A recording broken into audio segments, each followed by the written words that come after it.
बच्चों नमस्कार। हिंदी की ऑनलाइन कक्षा में आपका स्वागत है। आज हम कक्षा 7वीं पाठ 20 विप्लव गायन कविता की व्याख्या करेंगे। इससे पहले हमने सार के माध्यम से जाना कि कवि बालकृष्ण शर्मा नवीन संघर्ष करके समाज में परिवर्तन लाना चाहते हैं और उन्होंने अपनी कविता जड़ता के विरुद्ध विकास और गतिशीलता के विषय में लिखी है। ठीक है, कवि जीवन के विकास की राह में अड़ने वालों से संघर्ष करके हटा देना चाहता है और नया सृजन करना चाहता है। कवि से वह आग्रह करता है कि वह कोई ऐसी तान सुनाए जिससे जीवन में उथल पुथल मच जाए। मधुर गीत के स्वर प्रकट करने वाली वीणा पर चिंगारियां आ बैठी हैं। वीणा बजाने वाली मिजरावें टूट गई हैं, उंगलियां अकड़ सी गई हैं और अब उससे ऐसा स्वर उत्पन्न होगा जिससे हर हृदय में आग सी लग जाएगी। रूढ़ियों परंपराओं के झाड़ झंखाड़ इस क्रोध भरी ताल में जल उठेंगे। कवि के हृदय से उत्पन्न होने वाली ओज भरी तान प्रकृति के कण कण में व्याप्त हो चुकी है। वह हर पल विकास और गतिशीलता को रोकने वाली हर प्रवृत्ति को मिटा देने के रहस्य को समझ चुका है। ठीक है बच्चों, तो अब हम व्याख्या देख लेते हैं। विप्लव गायन मतलब विद्रोह गीत। अब हम इसका सरलार्थ करेंगे बच्चों। कवि कुछ ऐसी तान सुनाओ जिससे उथल पुथल मच जाए। एक हिलोर इधर से आए, एक हिलोर उधर से आए। सावधान मेरी वीणा में चिंगारियां आन बैठी हैं। टूटी हैं मिजराबें, अंगुलियां दोनों मेरी ऐंठी हैं। तो बच्चों उथल पुथल होता है हलचल। हिलोर मतलब झोंका या लहर। मिजराब मतलब वीणा या सितार को बजाने के लिए उंगली पर लगाया जाने वाला तार। आन मतलब आकर। ऐंठी मतलब अकड़ी है। आपने इसका प्रसंग इस तरह से लिखना है।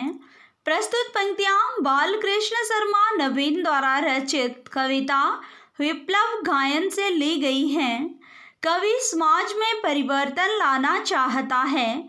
वह परिवर्तन के लिए ऐसा संघर्षपूर्ण रास्ता चुनना चाहता है जिससे सारे समाज में क्रांति सी आ जाए। वह अपनी कविता से मधुर तान उत्पन्न नहीं करना चाहता, क्योंकि मधुर तान से परिवर्तन नहीं आ सकता। तो इसका सरलार्थ इस तरह से होगा बच्चों। कवि खुद को संबोधित करते हुए कहता है कि हे कवि, तुम अपनी परिवर्तन संबंधी भावनाओं से कोई ऐसी जोशीली तान सुनाओ जिसे सुनकर सारी सृष्टि में उथल पुथल मच जाए। उससे सब तरफ हलचल मच जानी चाहिए। कविता को सुनकर आंधी का एक झोंका इधर से आए और दूसरा जो झोंका उधर से आए, जिससे सभी का जीवन कठिन हो जाए, जीना मुश्किल हो जाए। कवि चेतावनी भरे स्वर में कहता है कि तुम सावधान हो जाओ। मधुर स्वर बिखराने वाली मेरी वीणा पर अब आग की चिंगारियां आ बैठी हैं। अब यह मधुर स्वर उत्पन्न नहीं करेगी। वीणा से मधुर तान उत्पन्न करने वाली मिजराबें भी टूट चुकी हैं और वीणा बजाने वाली मेरी दोनों उंगलियां अकड़ गई हैं। अब यह मधुर ध्वनि उत्पन्न करने वाली नहीं है, यह तो परिवर्तन लाना चाहती है। कंठ रुका है महनाश का, मार्ग गीत रुद्ध होता है। आग लगेगी क्षण में रेतल में अब क्षुब्ध युद्ध होता है। झाड़ और झंखाड़ दग्ध हैं इस ज्वलंत गायन के स्वर से। रुद्ध गीत की क्रुद्ध तान है निकली मेरे अंतरतर से। तो बच्चों कंठ होता है गला, महानाश पूर्ण विनाश। मार्ग गीत मतलब विनाश का गीत। क्षण पल, दग्ध जल उठना, ज्वलंत जला देने वाले, क्रुद्ध क्रोध से भरी, अंतरतर हृदय के भीतर से। प्रसंग ऐसा होगा इसका, आपको एक बार याद कर लेना है, फिर आपको ये हर कविता में काम आते हैं। प्रसंग सेम ही होते हैं, कविता का और कवि का नाम लिखना होता है आपने, और जो कवि कहना चाहता है उसका थोड़ा सा जो प्रमुख विषय है वो लेना होता है, प्रमुख बातें प्रसंग में आपने लेनी होती हैं। प्रस्तुत पंक्तियां कवि बालकृष्ण शर्मा द्वारा रचित कविता विप्लव गायन से ली गई हैं। कवि जड़ता का विरोध करता हुआ विकास और गतिशीलता को महत्व देता है, उसके स्वर में जोश भरा है। व्याख्या इस प्रकार होगी बच्चों, कवि जोश भरे स्वर में कहता है, मेरे स्वर को प्रकट करने वाला गला जोश की अधिकता से रुक गया है, इससे निकलने वाला विनाश का गीत अवरुद्ध हो गया है। अब तो परिवर्तन के लिए पल भर बाद आग लग जाएगी। मेरे हृदय के भीतर अब क्रोध से भरा भावों का युद्ध हो रहा है। झूठी मान्यताओं, रूढ़ियों और परंपराओं रूपी सब झाड़ झंखाड़ को इस क्रोध की आग ने जलाकर नष्ट कर दिया है। मेरे मन में अंदर से उत्पन्न क्रोध भरी तान से युक्त गीत सामान्य गीत नहीं है, यह तो जला देने वाला स्वर है। यह विकास और गतिशीलता की राह में आने वाले सभी विरोधियों को नष्ट कर देने की क्षमता रखता है। इसमें विशेष है बच्चों, कवि का स्वर ओज से भरा हुआ है। वह मधुर गीत नहीं गाना चाहता, बल्कि अपने स्वर से समाज में परिवर्तन लाना चाहता है। कवि ने तत्सम और तद्भव शब्दों का सुंदर प्रयोग किया है। ओज स्वर की प्रधानता है। कण कण में है व्याप्त वही स्वर, रोम रोम गाता है वह ध्वनि, वही तान गाती रहती है। कालकूट फणी की चिंतामणि, आज देख आया हूँ, जीवन के सब राज समझ आया हूँ। भ्रुविलास में महानाश के पोषक सूत्र परख आया हूँ।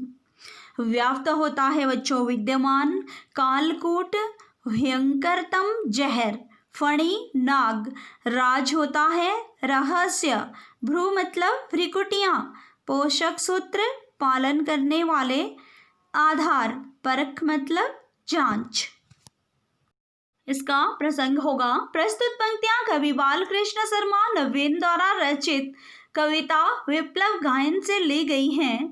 कवि जीवन में गतिशीलता चाहता है, वहाँ परिवर्तन लाना चाहता है, जो ओज और शक्ति की राह पर चलकर संभव हो सकता है। तो व्याख्या इस प्रकार होगी बच्चों, कवि ओज भरे स्वर में कहता है कि उसकी वाणी के कण-कण में जोश का स्वर भरा हुआ है। उसके शरीर का एक एक रोम परिवर्तन के स्वर प्राप्त करना चाहता है। उसकी ध्वनि से बदलाव की तान ही उत्पन्न होती रहती है। जिस प्रकार भयंकरतम जहर कालकूट को धारण करने वाले नाग के सिर पर चिंतामणि शोभा देती है, उसी प्रकार ऐसे ही परिवर्तन लाने वाले जोश भरे भाव मुझे शोभा देते हैं। मैंने जीवन के सभी रहस्य को समझ लिया है। मैं जानता हूँ कि समाज में परिवर्तन किस प्रकार लाया जा सकता है। मैं मृत्यु और विनाश की भी भ्रिकुटियों में छिपे हुए पोषक सूत्रों को अच्छी तरह से समझ आया हूँ। मैं जानता हूँ कि परिवर्तन सरलता और सहजता से नहीं आता है, इसके लिए ओज और जोश की आवश्यकता है।